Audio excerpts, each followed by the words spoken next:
Nous voulons nous exprimer aujourd'hui sur deux sujets majeurs de l'actualité de notre pays. Premièrement, nous souhaitons apporter quelques précisions sur l'attitude et les déclarations de certains politiques. Deuxièmement, nous voulons vraiment avec la dernière énergie condamner la montée des discours antipatriotiques et tribalistes de ces derniers temps. Sur le premier point, donc, nous tenons d'abord à préciser que nous avons pris part au dialogue national inclusif et qu'à ce titre, nous pensons être des personnes indiquées pour défendre l'esprit d'intérêt national qui a prévalu durant les travaux. Vous savez que le CRPT a comme pour objectif premier de réfléchir sur la transition, donc de porter son regard sur tous les sujets qui puissent de près ou de loin toucher à la marche de la transition.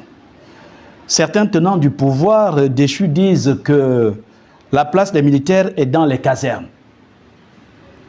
Dans le contexte actuel, le contexte exceptionnel de transition, à notre humble avis, cette déclaration nous semble incohérente et révèle la posture machiavélique de ceux qui disent que la fin justifie les moyens, donc de leurs auteurs, ceux qui pensent comme ça.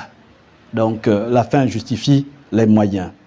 En effet, est-il besoin de rappeler, ils reconnaissent d'ailleurs eux-mêmes qu'il y a un coup d'État parce qu'il y a eu échec des gouvernants renversés.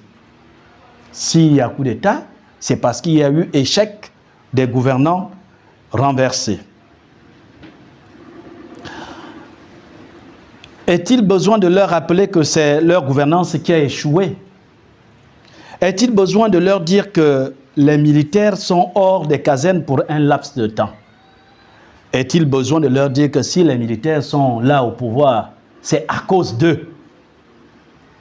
Par conséquent, cette maxime, la place des militaires est dans les casernes, est totalement déplacée et ne pourra avoir tout son sens qu'après la transition.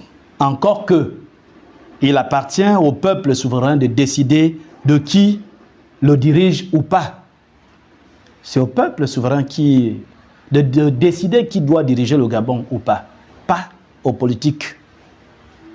Est-il encore utile de leur rappeler que tout ce qui a été fait au dialogue national inclusif n'est que simple recommandation, mais des recommandations qui sont une émanation de 38 000 contributions des Gabonais et qu'à ce titre, elles devront être réécrites selon les principes démocratiques, républicains et soumises à la validation du peuple par le référendum prévu se tenir d'ici la fin de l'année.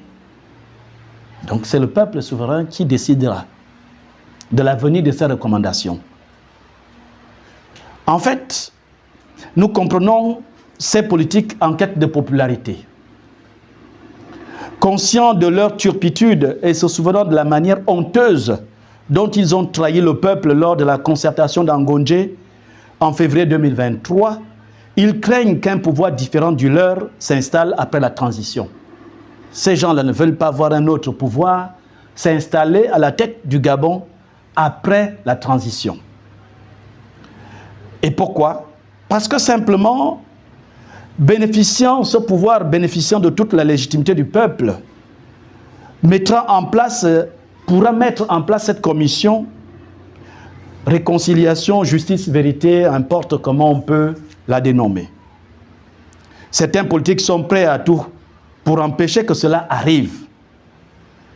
La vérité est qu'ils craignent que cela n'arrive sous le règne de Brice Clotaire Oligui Nguema, parce qu'ils reconnaissent en lui une personnalité, un militaire de haut rang, de rigueur et qui maîtrise tous les dossiers. C'est par esprit de duperie et volonté d'affaiblir le CTRI dans l'opinion qu'ils réclament actuellement la mise en place de cette commission. Sachant en effet que pour un travail efficient et efficace d'une telle commission, il faut mobiliser beaucoup de moyens en termes de temps et de logistique par exemple. Le CTRI n'a pas par exemple le temps d'une telle entreprise. ceux qui pensent qu'il faut mettre en place une commission vérité et réconciliation. Ils ont raison parce que les Gabonais ont souffert. Mais si on veut faire un travail efficient et efficace, pour que tout le monde soit content, il faut du temps parce que tout le monde se souvient que la commission vérité et réconciliation en Afrique du Sud dure jusqu'aujourd'hui, ça fait plus de 30 ans. Au Rwanda, en Côte d'Ivoire, c'est pareil. Donc, penser qu'on puisse traiter une telle question avec un tel enjeu ou d'un tel enjeu en moins de 2 ans, c'est se leurrer. Mais pourquoi les gens réclament-ils la mise en place de cette commission? Mais ils la réclament simplement parce que pour eux, il faut ternir l'image du CTRI et de ceux qui nous gouvernent aujourd'hui. Ils réclament cette commission de manière stratégique parce qu'il faut tout faire pour que ce ne soit pas ce pouvoir, c'est-à-dire ceux d'aujourd'hui, qui puissent être là après la transition. Et c'est dans le même élan stratégique d'ailleurs qu'ils accusent les participants au dialogue national inclusif d'avoir dressé le portrait robot de X ou de Y. Ils crient au loup parce qu'ils connaissent leur méthode de brigandage politique. Et ils veulent les coller, ils veulent coller ces mêmes méthodes aux participants du dialogue national inclusif. En fait, ils croient que c'est l'esprit de leur fameuse concertation de février 2023 qui a prévalu dans les travaux du dernier dialogue inclusif. En réalité, il existe des situations où le silence est d'or. Disons-le clairement, nous préférons le silence actuel du PDG au bruit de ceux qui quittent ce navire par esprit de duperie. Il vaut mieux faire comme le PDG qui reste silencieux, qui observe, que de venir faire comme ceux-là qui quittent avec beaucoup de bruit le navire par esprit de duperie. Il est enfin impérieux de rappeler que le dialogue national inclusif n'a pas dessiné un projet de société pour un potentiel candidat. C'est très important de retenir. Mais il a tracé des lignes principielles desquelles doivent désormais s'inspirer tous les potentiels candidats aux différentes élections. À cet effet, chacun peut proposer sa vision du Gabon, partant de la vision globale des Gabonais, notamment des 38 000 contributions. C'est d'ailleurs, à notre sens, ces lignes principielles qui doivent dessiner les grands blocs politiques envisagés. Vous êtes contre la double nationalité, vous devez vous dessiner dans une idéologie particulière. Vous êtes pour que le président de la République, le prochain, le futur, puisse avoir la possibilité d'avoir une double nationalité. C'est une autre idéologie. Mais c'est le dialogue national qui nous donne justement cette possibilité de pouvoir chacun choisir à quelle idéologie veut-il se reconnaître, dans laquelle il se range.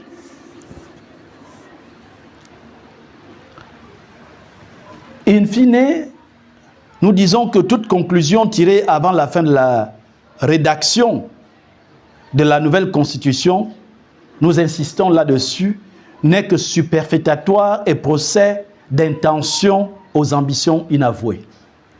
Aussi, nous insistons toujours et rappeler que la période de transition est exclusivement et essentiellement réservée à la refondation de notre pays pour en faire une nation.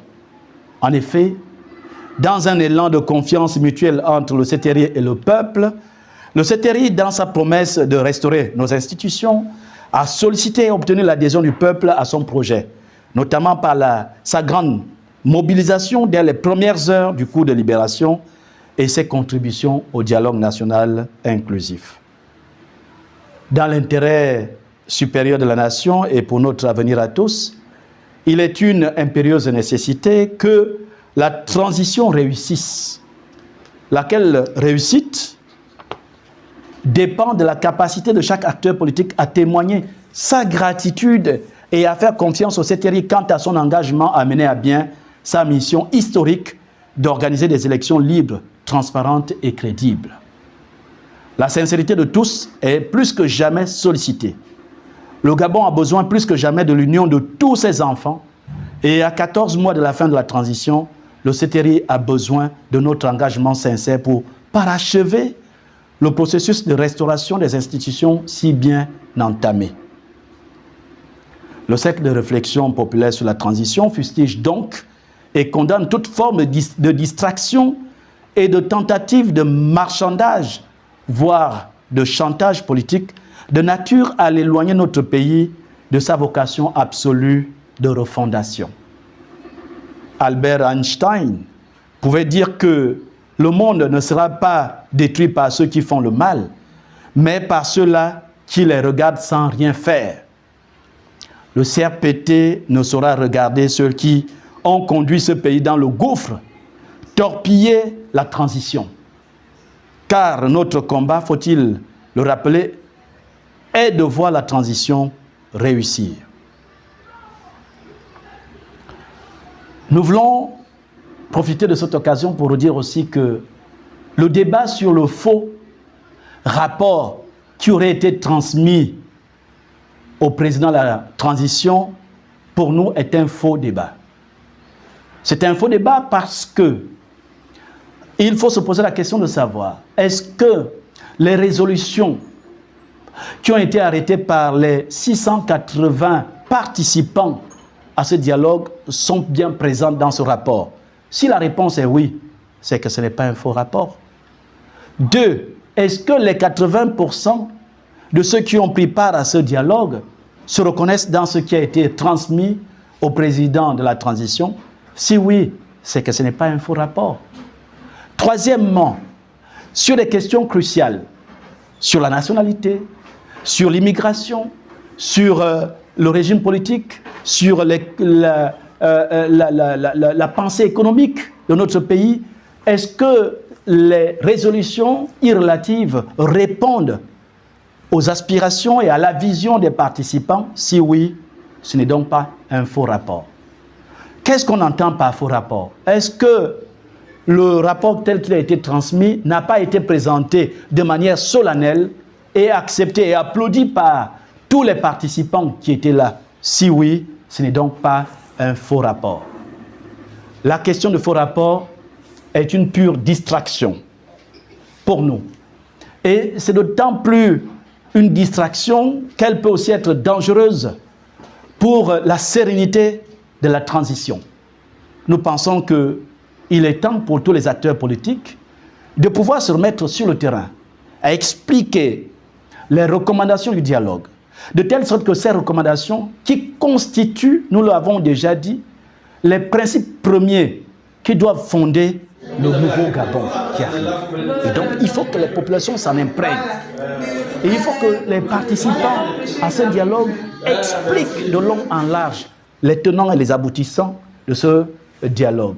Il faut qu'ils expliquent les recommandations pour qu'en fine, tout le monde, tous les Gabonais, soient capables de comprendre l'esprit qui a prévalu au cours de ces travaux.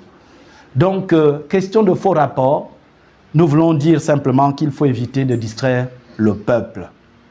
Le président de la transition a besoin que nous soyons tous conscients des enjeux de ce dialogue, et notamment de la transition. Parce que le dialogue n'a été qu'une des étapes primordiales de cette transition. Voilà ce qu'on pouvait dire sur le premier point. Sur le second point, concernant l'actualité. L'actualité de ces derniers temps répond à juste titre à cette nécessité pour le président de la transition de parvenir à la pleine refondation de nos façons de faire et de vivre. Dans la façon d'assumer nos responsabilités publiques. Quand on vous confie une responsabilité, il doit y avoir un mode, un modèle, une façon à la fois de faire et de vivre qui, aujourd'hui, nous impose une nouvelle façon d'assumer nos responsabilités publiques. Il convient donc de bien lire l'actualité relative à la révocation du commandant de section d'intervention spéciale et la suspension du directeur général du budget et des finances. Ces faits ne doivent en aucune manière ouvrir la porte au triomphalisme ou à la vindicte populaire. Nous n'avons pas besoin de jeter les autres en pâture. Nous n'avons pas besoin de nous tirer dessus. Parce que la transition a besoin de sérénité et de tranquillité. Telle est la conviction du cercle de réflexion populaire sur la transition. En revanche, ils doivent être, c'est-à-dire ces faits, doivent être analysés avec lucidité. Ainsi, par exemple, la suspension de M. Aurélien Mintamingema, directeur général du budget, ce qui semble être le résultat d'une collaboration difficile avec sa hiérarchie, ne devrait pas nous faire oublier sa brillante prestation devant les députés en dépit du quiproquo des chiffres.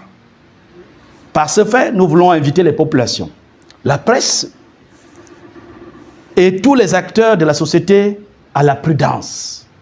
Il est important vraiment que la prudence prévale. Les spéculations des réseaux sociaux n'ont que trop causé des dégâts dans ce pays. Tout le monde se souvient de ce que nous avons regretté, des événements regrettables de 2020, lorsque un de nos compatriotes a été lapidé, mis à mort, en prétextant qu'il était en train de faire un enlèvement. Est-ce qu'il faut qu'on en arrive encore? Non. Cette lapidation ressemblerait un peu à ce que nous avons déjà pris l'habitude de faire avec tous ceux qui sont de près, à tort ou à raison, accusés de détournement ou autre.